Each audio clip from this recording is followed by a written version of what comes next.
Great. Okay. Okay, I'm going to call to order the Cotuit Fire District Cotuit School Subcommittee of the Prudential Committee, June 22nd, 2023.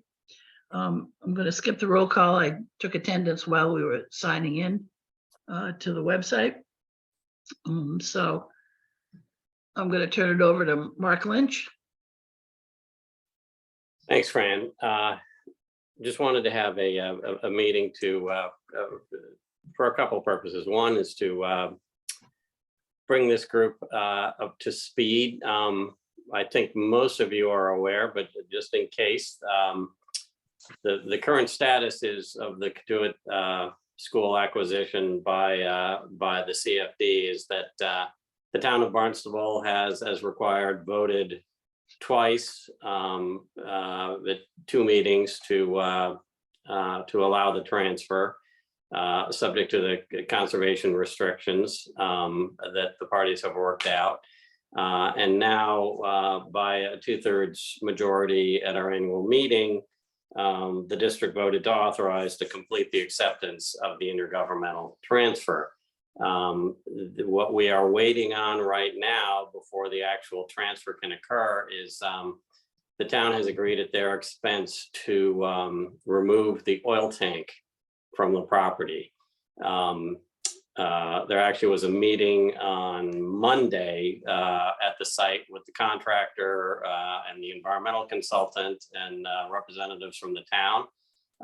That is proceeding subject to the availability of the contractor, which they predicted would be about 2 weeks out. So, and they're removing the oil tank and the piping up to the edge of the building. So in about and that is expected to take 2 days. So in about 2 to 3 weeks, we will be ready to complete the transfer. Mark Boudreau can fill us in a little bit on what that is going to entail, but I think, Mark, it's just a matter of transferring deed. Is that correct? That is correct. Very simple, very non-exciting process, but it'll be good when it's done. Okay. So Mark, have you seen a deed yet? Has the town prepared a deed yet? I have not. Well, sorry, which Mark? Well, so, You're the most important, Mark. Has anyone seen a deed yet? No. Okay. Not yet.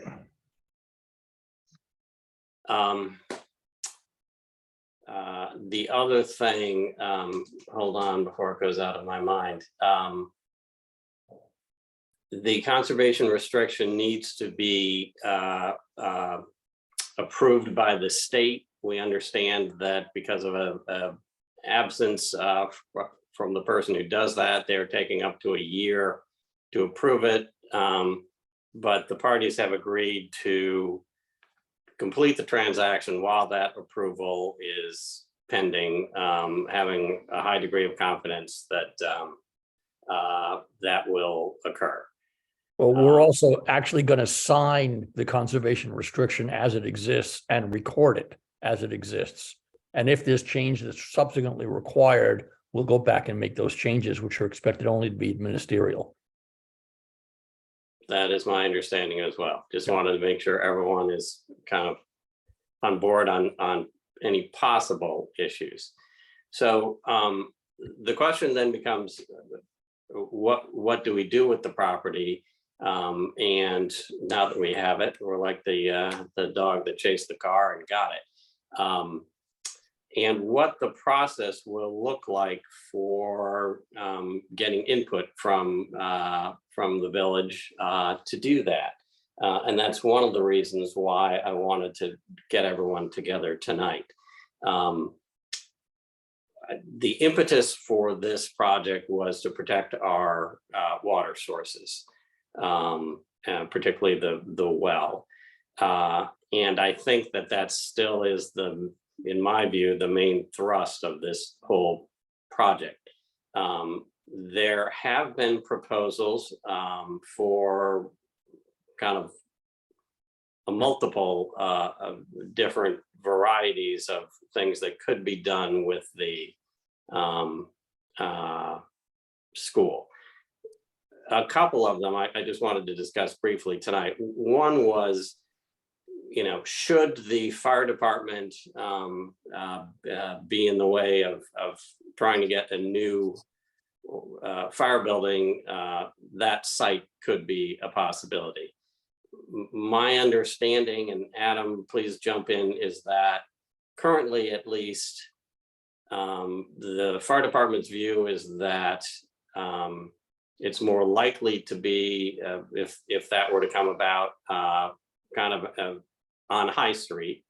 Again, this is all still in the speculation phase, but that if it were to be at the school property, the inclination would be not to use this current school building and somehow adapt it for that purpose. Is that a fair assessment? Yeah, I think well stated. The first point I would put emphasis that's the right now the strongest direction for us. Meaning the High Street. Meaning high. Okay. Okay. And the other thing, again, just to touch briefly on as I say, the impetus for this was protecting the water. I don't know. I think Tom Hoppenstadt was on this committee. I'm not sure if he's on the call, but I'm just wondering if anyone from the water department has any views as to whether and what kind of development might be acceptable from their perspective. David's here. Yeah, I had my first meeting as a commissioner last night, and haven't had a discussion with the other commissioners about any past concerns of uses that would be a threat to the pump or Okay. wellhead. But All right, we'll have to circle back to you guys on that. The reason I invited Mark Boudreau is some of these proposals I'm not sure can legally be undertaken by the Cotuit Fire District pursuant to its enabling legislation. And I wanted Mark to speak to that. What are we allowed to do with this property? Well, first of all, you're allowed to do anything having to.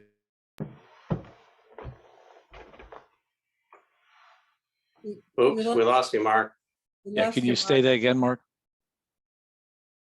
It's frozen. Say again, Mark. Can you hear me now? Yep. Yes. Yes. Legislation. First act, and then later on when we established the water department, certainly allows us to do a wide variety of things, uses for the benefit of fire prevention, the supply of water. Certainly some of the suggestions I've heard about classrooms, about conserving water, fire prevention.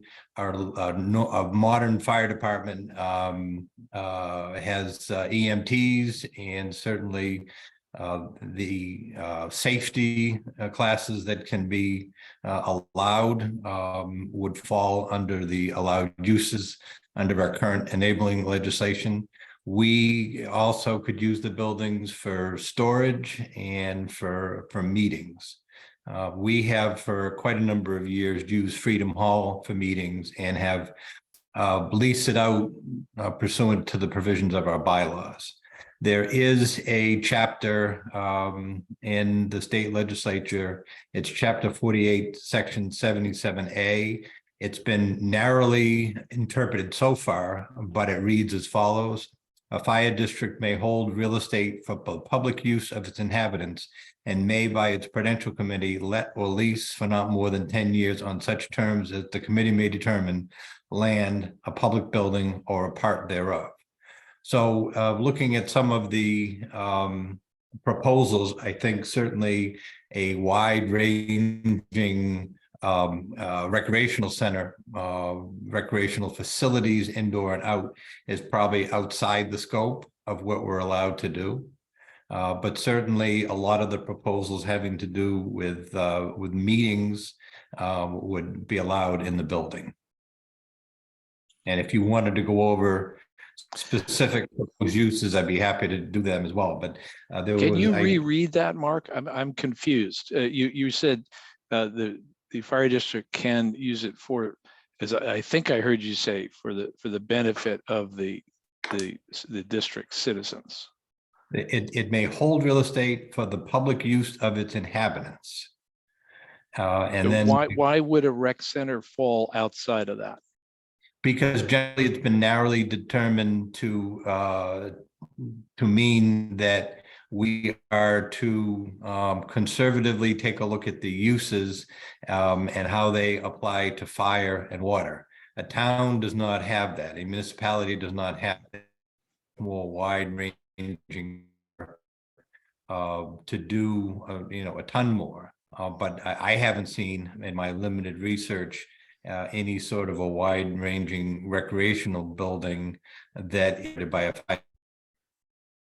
I did have a chance to go back and take a look at the governance study that was done in 1999, and at that point they talked about Freedom Hall and they talked about the ability to use public hold real estate for public use, and they talked about the same thing, limiting it to fire department use, water department use, and public meetings.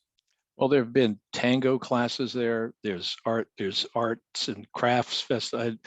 So I'm just confused. Adam, I think that's pursuant to leases of the facility on a short term. In other words, the fire district lets other people use it for a fee. Okay. At this point, we don't have, from my perspective, kind of a specific use proposed for the building itself. That we've kind of got a laundry list of possibilities. So one of the things I want to talk about today, well, two things. That to be, upfront, my view, and I'm not sure what Fran's view is that the demolition of the property to preserve the quality of the water is kind of my leading candidate for what we should do with it. But we need to get the input from the village as to what other potential uses are. I think just to be, kind of good governance. And the question is how we go about doing that. And I am open to suggestion, but I have a proposal, which Jim would involve you continue to be involved, which is to say that some kind of meeting sponsored by the Civic Association might be in order. We obviously will need another special meeting to vote on whatever we do. But there are kind of limitations on, like I think you've got a 3-minute speaking period at a special meeting or any meeting.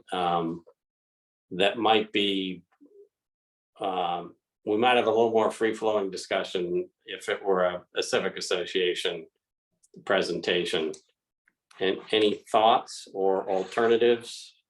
I'm open to suggestion. Yeah, John? Yeah, I've been thinking about this since our annual meeting, and the first thought that came to my mind was to have a general meeting, and maybe the civic association type of meeting is more in order, to merely brainstorm, collect as many ideas as possible, not judge them at all, just write them all down, and then have the Prudential Committee or the school committee or both, as we're doing tonight, take those ideas and categorize them, and then publish them or make them known to the rest of the district, and then allow people to sign up to investigate those ideas, those categories. So if I was really in favor of the new firehouse, I'd sign up to be on that committee and look into it, so that a second meeting, or however they get numbered or laid out, scheduled, these committees could report back to the Prudential Committee, school committee, et cetera, the citizens, and start really laying this out so that there's not an opportunity to try to sell an individual idea from the get-go. Let's lay them all out on the table, categorize them, investigate them, and then present them and see if they get narrowed down one by one. And, it might happen automatically in the sense that people get to share their ideas and realize that this idea is not going to work, even though I really liked it, but it's not going to work. And I've been on committees like this, and it really seems to flow in a positive direction towards a solution. Other Great idea. thoughts? Great idea. Carol? I didn't know if I was able to speak, but thank you for acknowledging me. As current president of the Civic Association, we would love to host this meeting perhaps in August. The third Tuesday of the month in August is available, and we'd be happy to do that. Thank you. I would suggest that it be held at the school, so more people can attend. And John, just so you know, there's a group who's already put forward a proposal that they'd like to turn the building into a community center with possible daycare, adult care, and various other programs. I don't think that our enabling legislation would allow us to do that. That comes with a great many requirements to go with it in terms of being certified by the state for practically everything. But there is a group that has been, suggesting that that's one thing that we do with the building. But I think John's suggestion would then be, one that you could carry that out, because there could be, that group would then have to investigate what in fact the district could do and how it could do it. And if there are any other uses, of a similar nature, and come back not just with thoughts, but also clear suggestions as to how legally it could be done, if it could be done. And I would also add what it costs. Yeah. Because that's the other thing I think that ultimately voters are going to be very conscious of, is what does any of this, what are the fiscal impacts of what it is, both upfront and an ongoing basis, because any use of the building on an ongoing basis will have operating costs, it will have maintenance, it'll have insurance, and the district doesn't have the infrastructure to deal with that. So all of that would have to be addressed by whichever group is in favor of using the building in that way. And then the Prudential Committee will have to assess, in fact, whether that's something that the district should undertake. Because in addition to all of the concerns about what it costs and how the legal structure is, if it ends up in a lease to a nonprofit, well, then the district has to worry about the ultimate creditworthiness of that nonprofit on a long-term basis. But those are all, considerations I would think down the road that would need to be taken into account in assessing any proposed use. So I think, John's suggestion's a very good one for how we might be in a position where the Prudential Committee gets the benefit of public input in a reasoned, comprehensive way, and the district voters don't feel like they're just having, very rough estimates thrown at them to make a quick decision. Yeah, if I can add, just listening to what Jim said, that we could produce a framework that each committee, each subcommittee, however we're going to title those, would be responsible for filling in all the blanks, cost of construction, cost of insurance, personnel, salaries, and, et cetera, et cetera, et cetera, so that they can come back and give a meaningful presentation to the rest of the committees and the community. And John, one other point, the legality of it, in other words, how would it have to be structured? Because listening to what Mark Boudreau said, once you get outside of things related to water and fire, you're basically looking at a structure, transactional structure, in which the district is going to have to lease the facility to something, to some entity.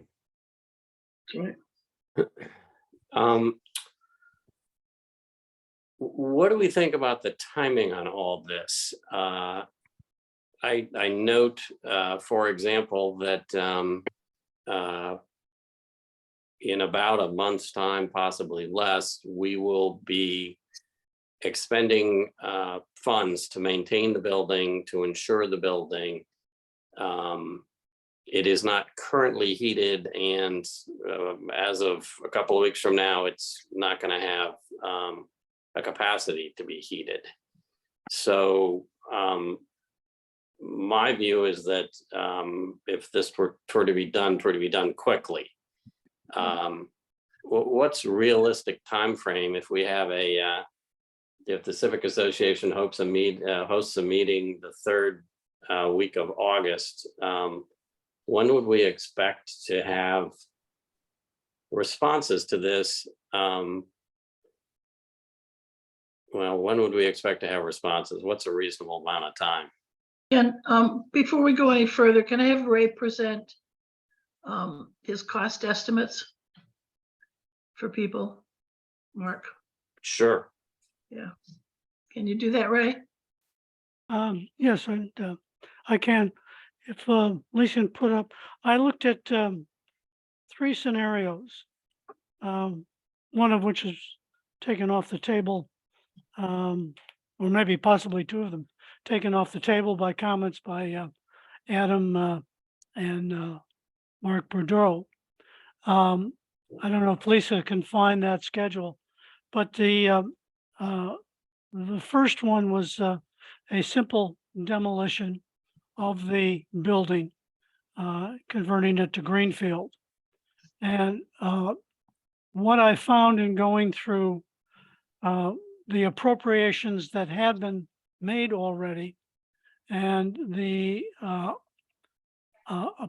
appropriation that is remaining from the security appropriation for the latest water tower, we have approximately $500,000 of funds available to apply to whichever project we choose.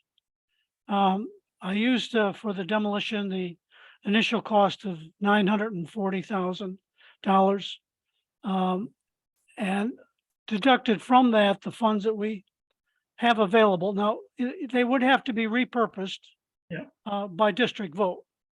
But I would think that would be a rather straightforward task once the strategy had been decided. And that would leave a net cost of somewhere around $425,000. The annual debt service for that, talking with our financing consultants, number one, it's eligible for 10-year financing or longer. I would recommend 10-year, and that usually attracts a rate of somewhere around 5%. And that would result in a annual debt service of $54,000. It would have a 2 cents increase in the tax rate, which for the average $900,000 home in the Cotuit area would be an annual cost in their taxes of $16, call it $17, because these are approximations. Then I looked at 2 scenarios, and again, these are numbers that I created myself. They have no basis other than I think chit chat that has been passed around. The one would be a community center, district offices, and that would be about 4.5 million. The original estimate was around 4. I bumped it up to 4.5. You take out the funds that we have available, we're dealing with 400. If it was a $400 million project, the estimated annual debt service would be 30 years at 5.5%, and that would result in $275,000 annually, and would have a 18-cent impact on the tax rate and an annual cost to the average homeowner of $158 per year for that 30-year period. And then finally, I looked at something that I think the fire department had looked at briefly, and I think Adam has indicated that is not something that they're looking at currently, but it was something that it gives another view of a range of magnitude of what would be involved if we were to engage in a substantial rehabilitation of the property. $7 million would have an annual debt service, again, 30 years at 5.5%, would result in debt service of $481,000. It would be a 33-cent impact on the tax rate, and the average homeowner would incur an increase in their tax bill of about $277 per year for the next 30 years. Ray, a couple of questions, if I can. The Sure. $7 million figure, where does that come from? I believe, and I'm trying to trace it back. I think that may have even gone back to original discussions that Paul Rood had Yeah. when he looked at the building and talked about converting a portion of the building to a up-to-date fire station facility. Okay, That so comes, go ahead, Fran. that comes from the architects that we'd used for the original study. Space Was needs that for study. the entire building conversion, or was that just for the portion being made into the fire station? That's a portion with basically the section on the far right would be where the trucks were. And then, So you'd still be doing something in addition to that to the building presumably. So the $7.5 million only covers a portion of the project. right, If I could, just a point of clarification. We over at the fire department are studying the issue of a new facility without thinking in terms of specifically this building. We're taking it from the perspective of, let's try to, we have our own studies going on and information gathering about what we need to do, what the modern fire department station needs to be, and that's what we're doing first. We're somewhat agnostic, or sort of somewhat neutral about where it would be. There's certainly personal preferences that everyone has, but does that make any sense to everybody? I think. Yeah. Yeah. Okay. And Adam, the other question then would be, I mean, in doing the studies, is the $7.5 million number still reflective of reality? No, No. I can tell you that. Yeah, I I'm wouldn't just- have thought so. Yeah. double No, it. No. modern fire stations are in the $15 to $20 million range, and that's not even talking about a facility like Hyannis. No, I understand. That's I raised it only because I think, if we're sitting here looking at this number, we ought to be recognizing it's really not Exactly. reflective of. Yeah. Yeah. Right. Although any- it's fair to point out that a facility that we might end up bringing to the district and as a proposal would probably be more like the substation over in Marston's Mills than it is COM or Hyannis. Right. Mhm. Yeah. And let me just add the going up to the demolition scenario, that 940,000 is a number that Ray got from a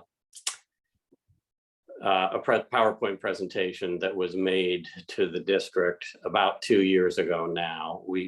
Although we do have, based on the Marston Mills School request for proposal, some hope that that number may still be in the correct ballpark.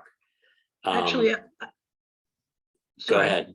I can speak to that. The RFP for Marston's Mills came in with to demolish it at $750,000 with a $200,000 contingency. Yeah, Mark, I think David, when we met at the school the other day, was hopeful that it would be a number similar to what evidently Fran is aware of now, which is Yep. good. And the Cotuit School is a little smaller than the Marston Mills School. Yes, On the other hand, we do have some asbestos issues to deal with. they do also. Yeah, That they school do was- also. Yeah. That school was Yeah. built at the same time. Yeah, they're liable to be similar. Ray, can you just explain for the group then the funds that you identify as available? If we can scroll back up, can you explain to us why are those available? The water tank security balance, That was a, cost studies. that was an appropriation that was passed. This was, goes back to, I believe, 2015 or even earlier. There's, the trail was rather hazy, but our financing consultants believe that there was an appropriation set up for security that was passed by the district. Then funds were obtained from USDA, including a $500,000 grant for security. And so that appropriation never was spent, but it stayed on the books. There was some confusion about it. It was in the transition from one treasurer to another. Finally, Hilltop did some research and said, this is what it is, and it's available for the district. That was something that was probably last year or the year, possibly the year before. It was determined after the school property proposition became known to me. So I simply held it. Okay. The other 205 is if you recall, 2 years ago, we appropriated money to acquire the building, to maintain the building, and then to do cost studies to evaluate alternative uses. And the cost studies, the 205,000 is primarily those cost studies. There are more funds that might be available, but I would hesitate to use those since the period that we will hold this property is not yet determined. And I would like to keep those funds for maintenance during the determination period.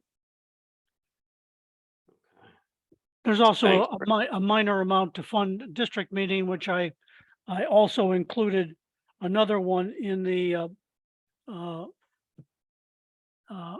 annual budget for this year. Not because I was clever, but because I forgot I had one back in the original one. But I think having two district meeting funding for two district meeting is probably a good thing. Ray, can I ask you to forward then your email from this afternoon with this data and the Marston Mills request for production to the folks on this call? It's probably a little premature to be discussing that, at least a little premature, but probably something that everyone should have. Okay. One thing I point out, Mark, and I've been trying to find out what the cost of that RFP preparation was. I think it is not inconsequential. When you look at the amount of work that went into the RFP request that went out, it was done by an architect, a firm in Boston, and I've been trying to find out from the town, with no success so far, if it's something that they just solicited quotes on, or did it have its own RFP? In other words, how many dollars were involved in obtaining that? And that's something that we should find out as well. I agree. Mark Boudreau, we are all assuming, I believe correctly, that if whatever we decide to do, it will require a request for proposal, correct? Absolutely, yes. As detailed as possible. And I think Ray is correct. In order to get the detail for a proper request for proposal, it's going to cost significant money. When we say significant money, what are we discussing? Depends on what the project is. Okay, but tens of thousands, hundreds of thousands? I would think you would hire an architect to set it. Let's just say that you decide that you're going to do an RFP for a new building. You could be talking a couple $100,000 for architectural fees. Depending, of course, depending on the size of the building. Certainly, a new fire station would cause that amount to get to that area. Certainly. I'm wondering if not to minimize the complexity of demolishing a building, but it's certainly nothing along the lines of designing and building. No, just taking down. Absolutely, you're correct. That would be extremely cheaper, a lot cheaper. Okay. I will tell you, Mark, having looked at that, at the RFP that went out, it is very detailed. I know. Yeah. It sure is. And it wouldn't surprise me, if you retained an outside architect to put all that together, which we'd have to do because we don't have the capacity to do it ourselves. Yeah. That is not, that's going to cost not as much as designing a building, but it's still going to cost. Yeah. It is just a they have to question, Jim. identify. Sorry, Ray, go ahead. I just said they have to, when you look at that RFP, there's a lot of work to identify all of the things that the demolition contractor has to address, particularly in the area of contaminants. And that's where I think the money would be involved. I was wondering if DJ, you could give us an opinion here about who is the person that's sort of the leader of a project. Is it an architect or is it someone else when it's a building demolition?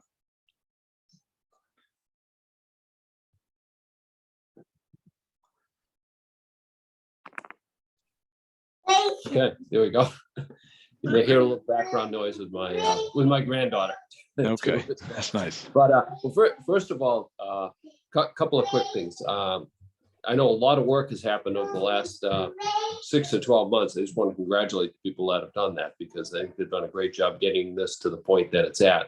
So congratulations to everybody that did that. I did not have a lot of input to that stage, but I know a lot of people worked really hard. For demolition of a building, we've demolished a lot of buildings. Kind of there's two components to that. One is bringing on an environmental consultant to study the building. Towns have a requirement that an environmental study be completed and filed with the town, and it looks at everything from whether or not there's asbestos, whether there are other environmental concerns, and even includes things like probably wouldn't be applicable in this case, but you get into more urban environments, how you're going to deal with rodent control and things like that. Typically those things I'll call it more in the tens of thousands of dollar type range. And then as far as putting the RFP together, we ourselves, because we're a private company, we don't have to go through a public process with RFPs. So I'm not really too sure what it would take to put that RFP together. But I know there are requirements for the RFP that because of the public side of it. But I think you're more in the, I'll call it the tens of thousands of dollar range. DJ, do And you that think is that the existing environmental studies that were done for the property that we had already had the opportunity to look at would suffice from that point of view? I think because environmental regulations change, Yeah. that as a minimum, you'd want to start with that. They could be helpful, but somebody would have to, look at current regulations, and there may be some additional testing or an environmental update that would be required. That makes sense. And DJ, you would be of the opinion that we would in fact need a consultant, not just for the environmental review, but for actually drafting the RFP. Yes, because the RFP has to meet certain state requirements when you're doing any type of, bidding like this. So it's two different consultants, the environmental consultant, and then someone that understands the process for doing RFPs. Okay. I know there are consultants out there that, certain communities, smaller communities, when they go to build a school, as an example, they'll hire a consultant that will basically package the whole thing for them. I'm not sure, has the fire district contemplated any, building work or things like that in the past? Has that just been left to the architect that's doing the design of the building to then do the RFP for bidding it? So I just don't know how it's been handled before locally. Yeah, I don't think the last time any significant building was done was the addition to the fire station. Yeah, but what did Marshall Mills do when they put their RFP together? It may be worth as a minimum getting a copy of that. That may. Town of Barnstable did it. Okay. And we have it. No, the town of Barnstable didn't do it. It was done by an architectural firm. The town of Barnstable retained that architectural yes, firm to get it yes, done, I yes. think is Yeah. what Fran was saying. Yeah. And it would So- seem to me that the logical thing for us would be to try to deal with that architectural firm. But I know Ray is trying to find out whether in fact that contract in and of itself, the fees that would have to be paid to the architect are at such a level that we would have to do an RFP Right, to retain the consultant. Mhm. Andrew, the environmental one also. Yep, I think you would. Yep, I'm not sure how current that RFP is. I think that's the same one that they've put out a couple of times. So that architectural group that did it maybe from 3, 4, 5 years ago. Yeah, but they've just gone, my only point is they've just gone through it with a building that is very much the same as the Cotuit School is. Right. So there's Yeah. a lot of institutional knowledge they have in hand, which would hopefully help us to keep the costs down. Yeah. I guess Mark Lynch, do we have any idea whom it is at the town that we need to reach out to try to get the answers that Ray has been seeking? I don't, but I can make contact with David Anthony and see what I can get from him and or Andy. I'd probably suggest Andy. Okay. His history of being responsive is a touch higher. DJ? Yes, I can add to that. So to demolish a building, you actually need a permit from the building department, almost like a building permit, but it's a permit to demolish. And then there's a checklist that goes along with that permit. Having the Board of Health is a big piece of that, because the Board of Health will look at, how you're managing any environmental aspects of it, and so forth. Included on that checklist typically are things like the Conservation Commission. Now, in this case, if there's wetlands within a certain distance of it, and I don't know the answer to that, that may just be kind of a routine check off from them.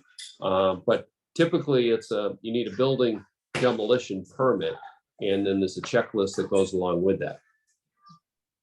Fran, would we need the Historic Commission to sign off because it's over 75 years old? And an 18-month wait potentially? No, they wouldn't make us wait. I can ask, but I don't think so. It's a public building that's been discharged by the town. But I can check with Jackie, with Elizabeth. Okay, well, Ray's going to send out a copy of the Marston Mills request for production.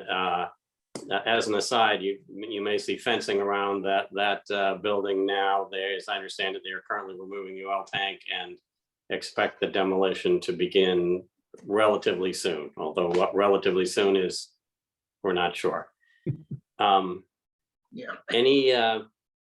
That's all I have, other than saying my view is that I think we should accept the Civic Association's graceful offer of a meeting. What would that date be, Carol? I have it as August 22nd. Okay.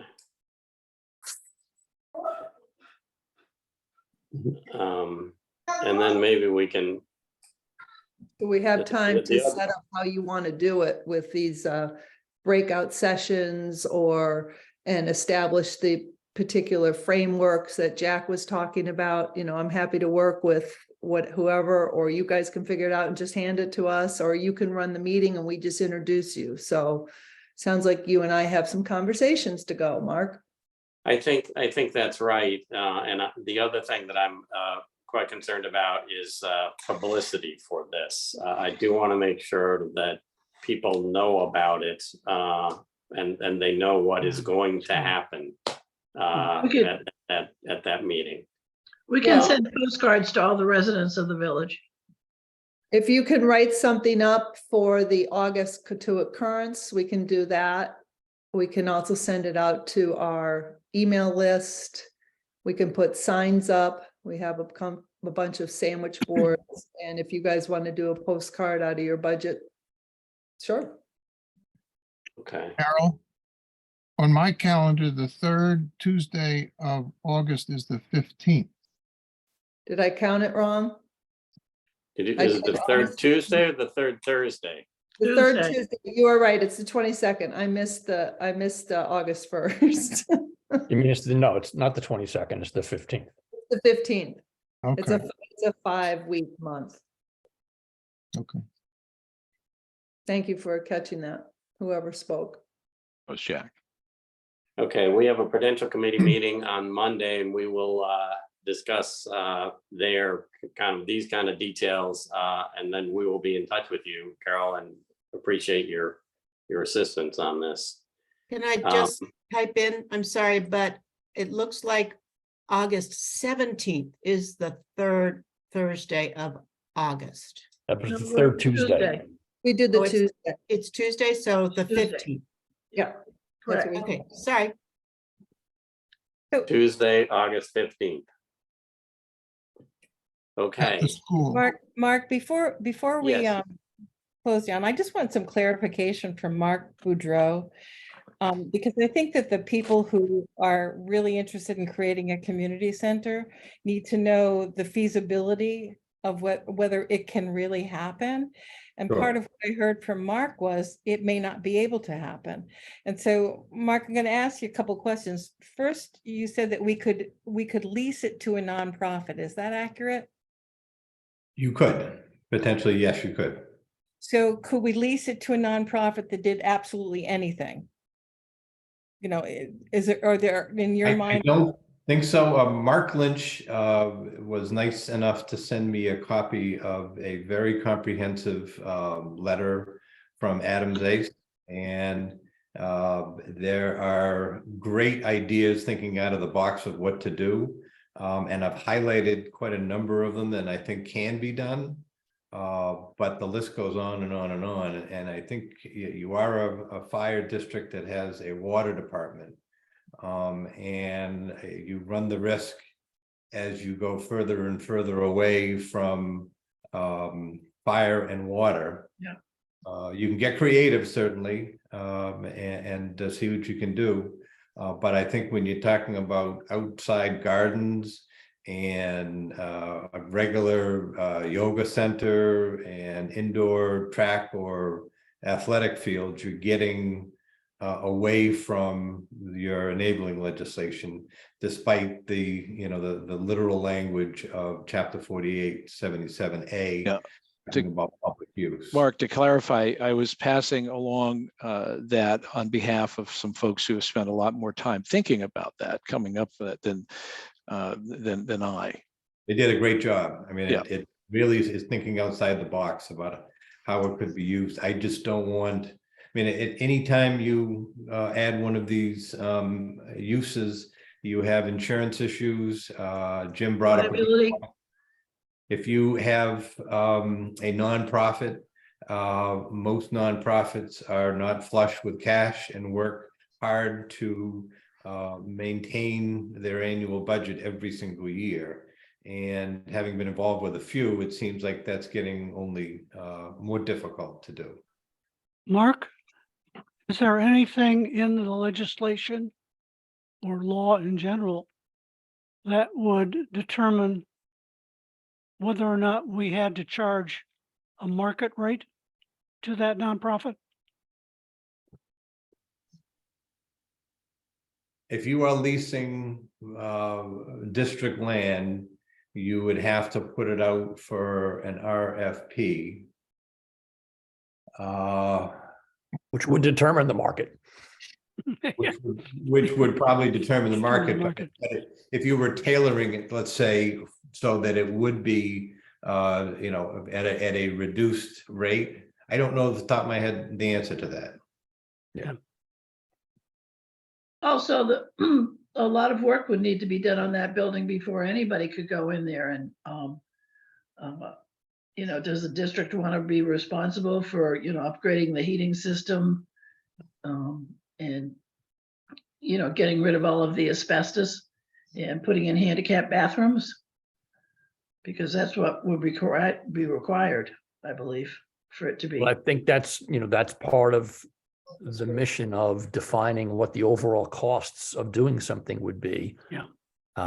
And, if the district voters decide that that's what they would like to do, so long as it's legal, then, and so long as everybody understands what the upfront costs and the ongoing costs and the ongoing risks are, then, I think the voters can make their choice. But we'd have to be very certain that we understand all of those elements. Yeah. What are the upfront costs with some, real specificity?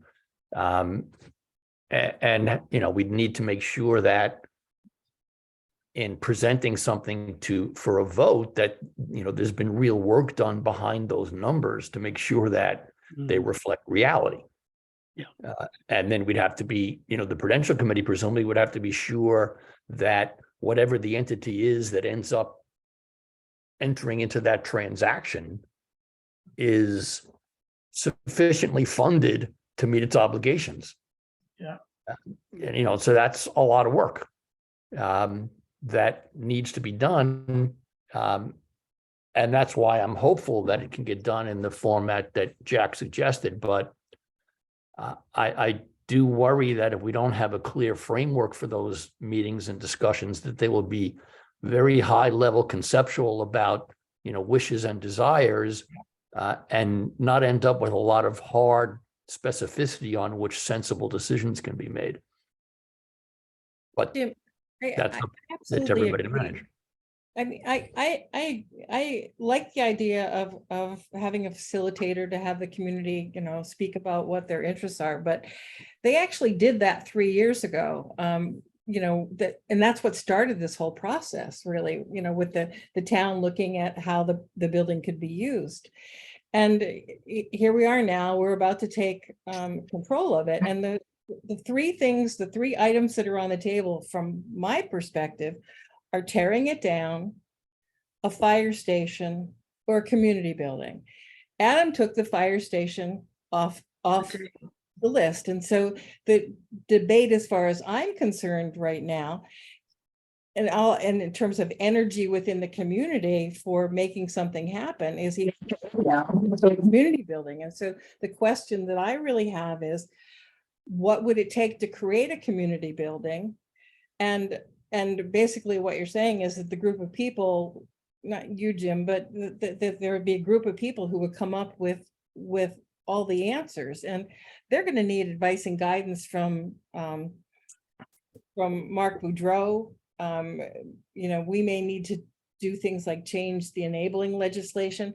But so I guess the real question is, how do we drill down and get there so that the people can say yes or no, ultimately? You know, and what's the time frame for saying yes or no?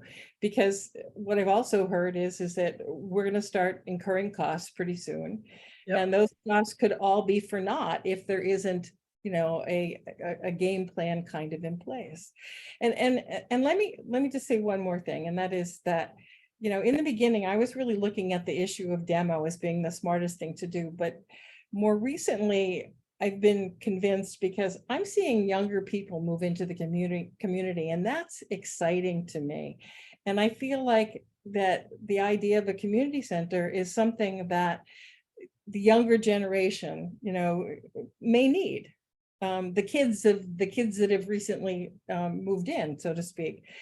So then the question comes is, what can the district do? And these are legal questions, probably as much as anything else. What can the district do to facilitate the idea of a community building? And do we want to facilitate that, I guess, is the bigger question. Well, I think also you need to define what that community building is. Right.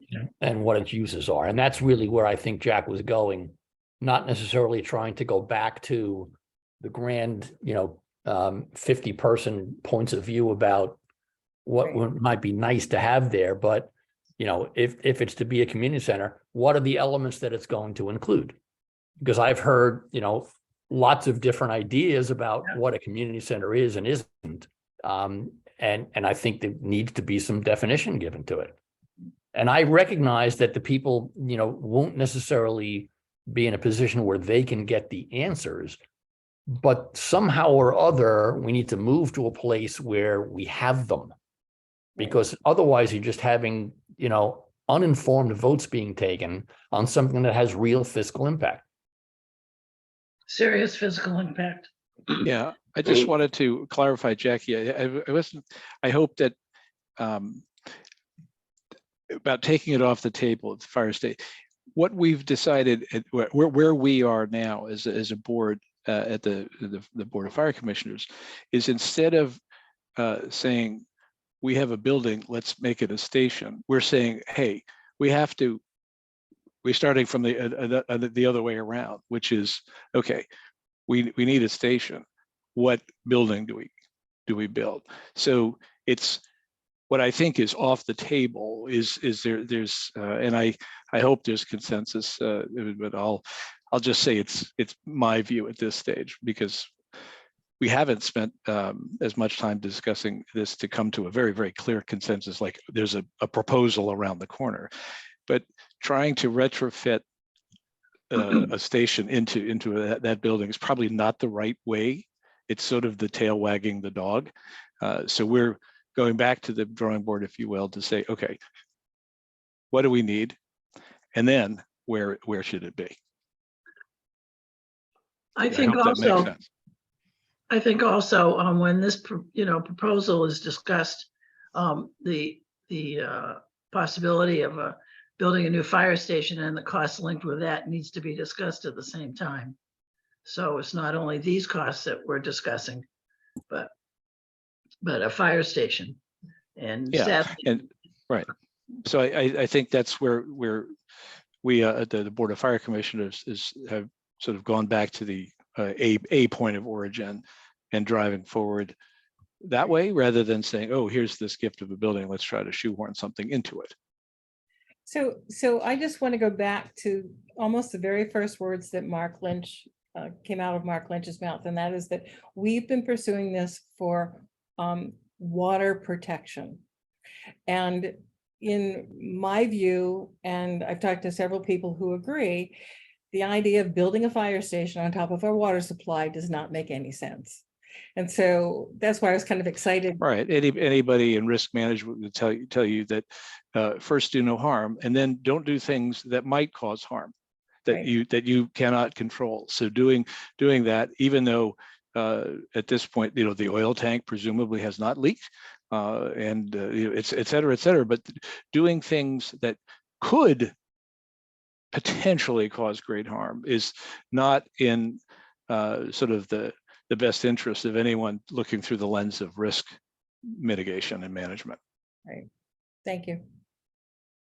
So maybe then a little bit of modification to the original suggestion about that meeting would be not to say, let's come and talk about, any potential uses of the building, but to say, look, the ideas that exist today are to demolish the building or to have some kind of community center building. And we have the following framework to talk about and see if people want to come and talk about what those elements would be, and then go from there. I agree with that, Jim. I think we should be even more demanding in terms of, we want to see a specific proposal, not in the sense that here's our financing, but specific proposals like, this is what we want in the community center. And there is some consensus among some group of people that we want to drive this forward. Because the question that was posed but not answered was, how long is this going to take? Yeah. If you have 5 people who think it would be great to have this in a community center, but there's really no there, it would be a real issue to drag this out for another 6 months or a year, kind of at great expense and the building deteriorating the entire time. So the question in my mind really is, come with a specific proposal, and then how long are we going to give people? What makes sense? Well, I think we should give the folks that drew up the proposal for a community center, specifics that we're going to need to have to present, like, the cost of running it. They're going to have to pay for heat, hire a manager for it, somebody to manage, maybe a staff. I don't know, because I don't think it should be the Prudential Committee's responsibility to open and close a building for that's being, used, leased by someone else. That would be their responsibility. Oh, yeah. And Yes. And there are other things yet, if they a community center there, the roads are going to have to be plowed if it snows. Right. I think Jim ticked off a whole bunch of things which I was writing down. I think, and given Jack's framework, this is exactly the sort of thing that you would ask certainly the Board of Fire Commissioners to come to you with a much more structured, clear, robust. It has to be a robust proposal, not only in terms of what the plan is, but what the costs look like. It has to have kind of like a budget associated. It has to be a real thing. It can't be just sort of hand wavy. We want something. It has to be very, very detailed. Does that occur Tuesday, August 15th, or some? Well, I mean, I think, I'm not the only one who knows some of those people. So I think if we start now and give sort of essentially say to those people, hey, this is a framework of discussion. Come do a whole hell of a lot of work for that meeting, as opposed to starting on August 15th. Yeah. I'm fine with that. What say other people? Well, I would, as a voter making the decision or contemplating it, I don't necessarily feel the need to know what the end use of a community center would be, but what is the financial implications of not demolishing versus demolishing? And what happens over time if we don't demolish in terms of required, a new roof or a new heating system. You hit it on the nose.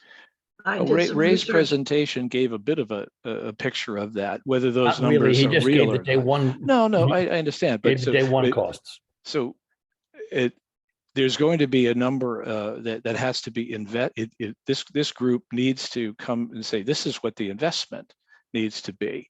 This is what the ongoing costs are. This is what the intended use are. Here's all the plans that we have for things like Fran was just ticking off. You know, how is this organization going to actually run this business to a degree? All those things I think are doable. I mean, you know, any organization that has the passion to do that, that's if we suggest to them that those are the bones that you need to put flesh around, then they'll either do it or they won't.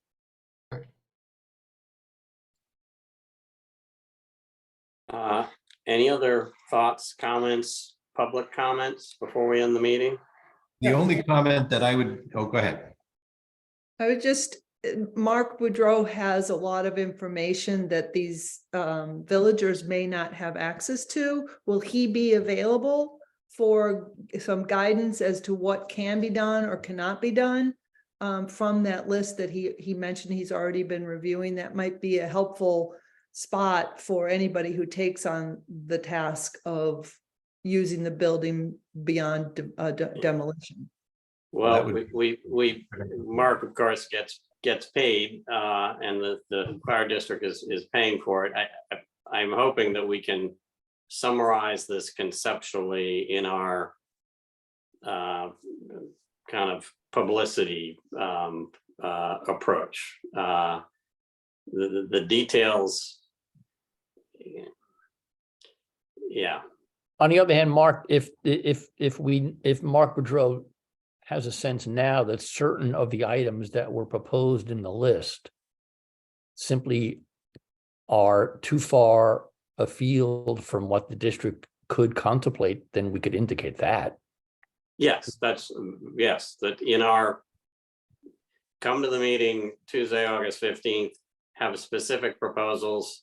By the way, that, you know, this is what we can't do. And this is the universe of what is possible. So given that, come with your specifics. What I'd like to add, just to sort of wrap it up, is I would address it a little bit different. If you're talking about a community building that the fire district is going to operate, why wouldn't you start with offices for the treasurer, for and training facilities, meeting rooms, storage facilities, meeting rooms that can be multi-purposed, both for the water and fire and generally, and then maybe spring from there.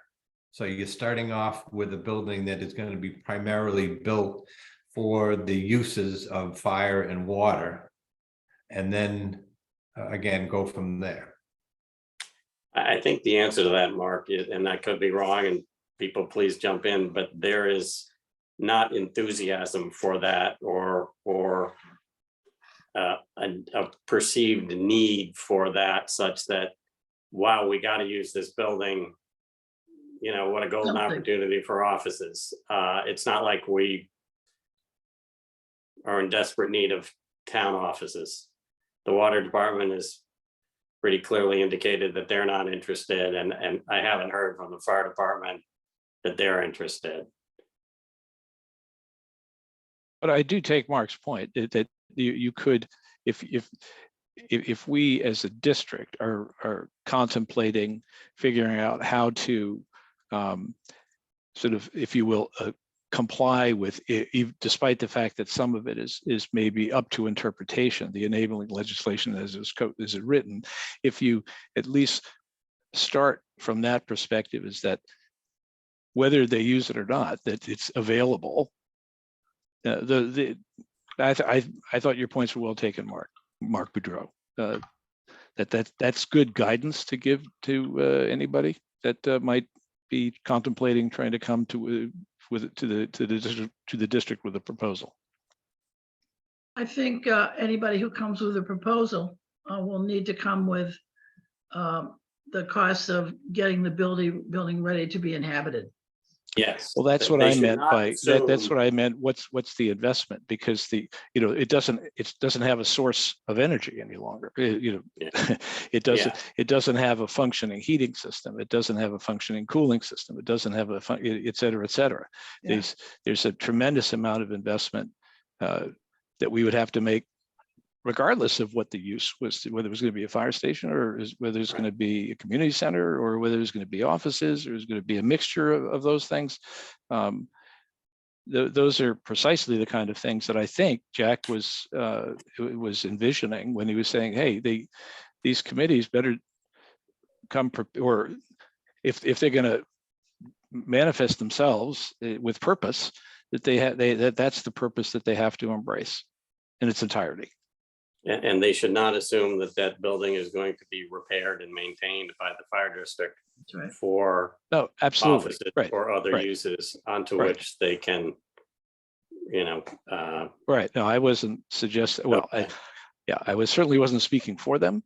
But yes, absolutely. The fire, at this point, it's a building ready, as Jackie said, ready for demolition. If you want to use it, there's come with a very strong or robust outline about what the investment would be to use it in the manner that you're so proposing. If I might speak, Yes, sure, Ron. just a general observation on time here. I think all the thoughts and the approach is sound, but much like our acquisition of this building, which started we were under pressure, what was that, was it 3 years ago? to Two. It only felt like 3. And we're almost there. And I see that the same for coming up with a proposed use of the building, to try and get some real numbers, which is something we would all need.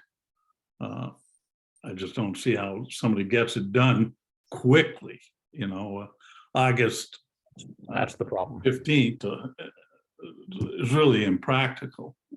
So I just see this section of this project to get this school property to where it is going to be perhaps much longer than any of us would care it to be.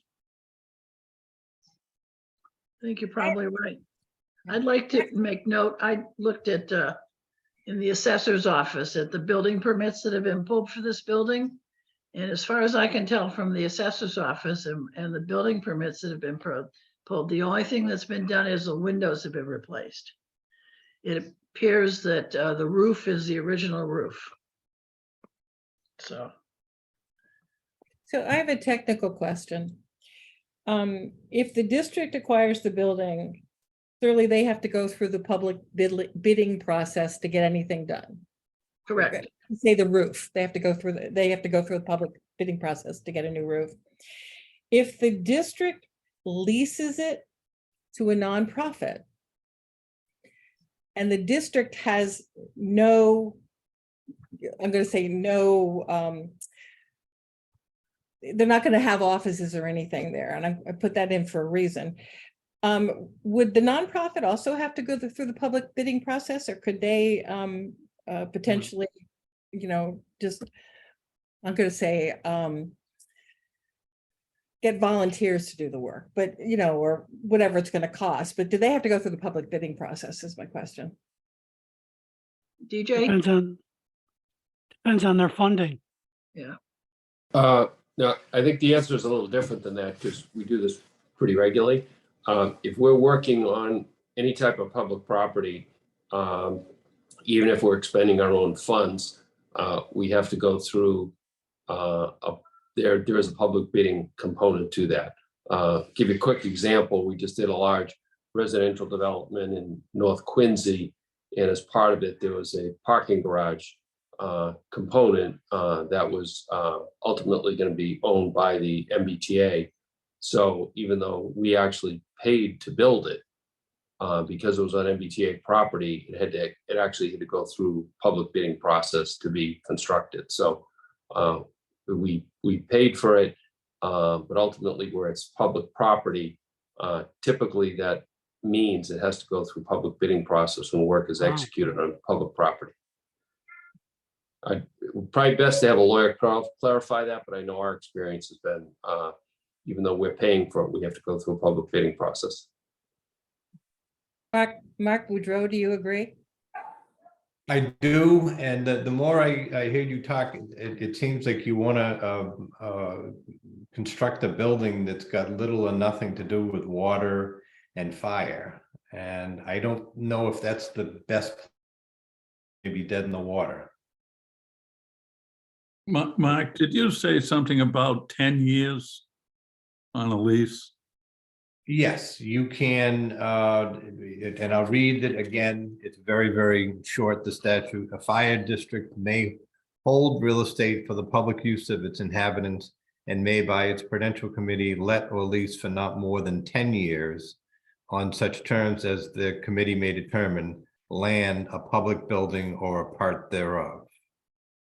Okay, so Mark, we're acquiring it to protect the well field. Correct. How does that affect the building? I mean, because we're acquiring it to protect the well field. That's one purpose, yes.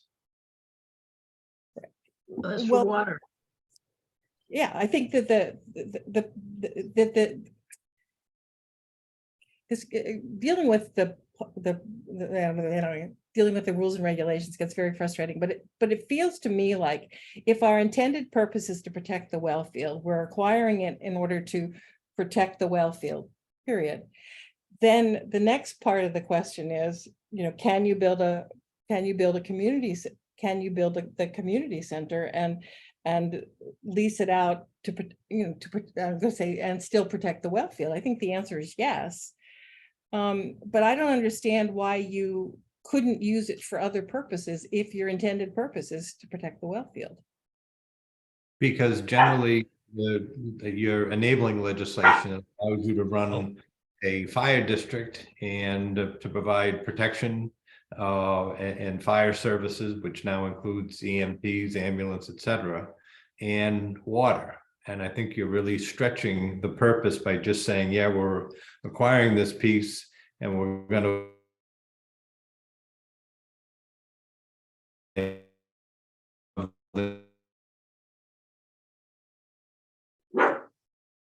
We lost you, Mark.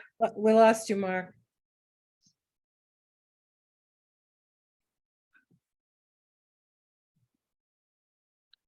Well, he's coming back. I think in the meantime, that's another problem, a 10-year lease.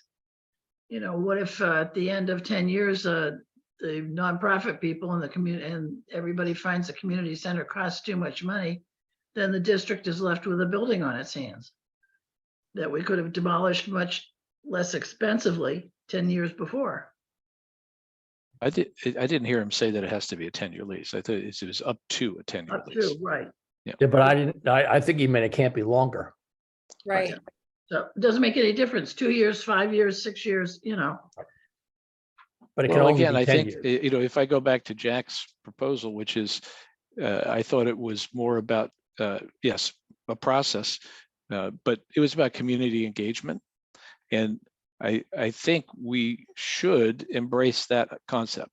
I do, I wrote down all the numbers, and yeah, I think when the voters are confronted with potentially costs that are going to come to them, there's going to be most likely more agreement on the most likely. These are just possibilities, but it seems to me that it's more probable that people will come down on the side of the demolition. But let's have that opportunity for community engagement. I agree completely with that. Yeah. I think it'd Yeah. be a mistake to not have the community engagement. Yes. Absolutely. Any other thoughts, comments before we wrap it up? No. Motion to adjourn? So moved. Second, all those in favor? Aye. Aye. Thank you all very Thank much for you. your time. It's appreciated. Thanks. Thanks, folks. Thanks, Mark Boudreau. Appreciate it. Thank Sure. you.